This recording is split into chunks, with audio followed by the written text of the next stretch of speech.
ያበደ ዛሬ ደግሞ አዲስ ነገር ይዘን መጥተናል። ጋይስ እንዴት ናችሁ? አማን ናችሁ ወይ? ሰላም ነው ሁሉ አማን። እንግዲህ ከዚህ በኋላ በዚህ ዩቱብ ነው የምንቀጥለው። ያኛው ዩቱብ አዘግተውብናል። እንግዲህ እስክናስከፍተው በዚህ ዩቱብ እንቀጥላለን ማለት ነው።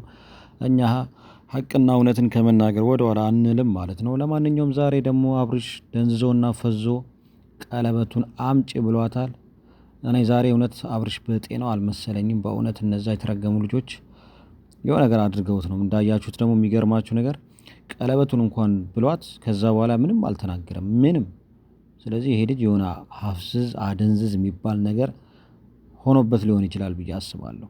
ምክንያቱም ያለ ምክንያት እንደዚህ በዚህ ደረጃ ፍዝዝ ድንዝዝ አይልም። አይታችሁታል ጋይስ? እስኪ ሀሳባችሁ እናንተ ኮሜንት ላይ ስትነግሩኛላችሁ።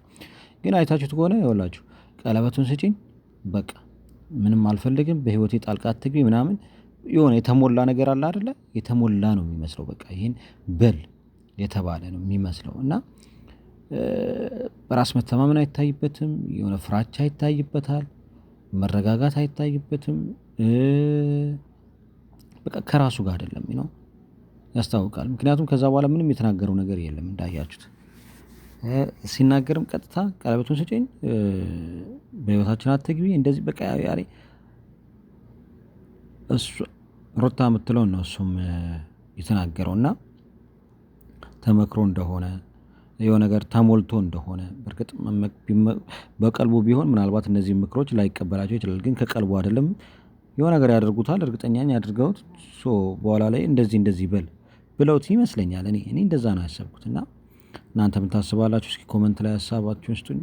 እኔ ግን የምር አሳዝኖኛል እውነት ለመናገር ማለት የሰው ልጅ በዚህ ደረጃ አቅሉን ሲስትና የሰዎች መጫወቻ መፈንጫ ሲሆን፣ የሰዎች ሀሳብ አራማጅ ሲሆን ወይም ደግሞ ሰዎችን እንትን ሲከተል በጣም ያሳዝናል።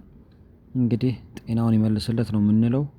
አሁንም ግን ጠርጥረ ደግሞ ያው ያቺ ሩታ የምትባለው ያው የሆነ የጠነሰሰችው ማጥንሰስም አለ፣ የሆነ ነገርም አለ ይሸተኛል። እኔ ብቻ ይደረስበታል፣ እንደርስበታለን፣ አብረን እናየዋለን።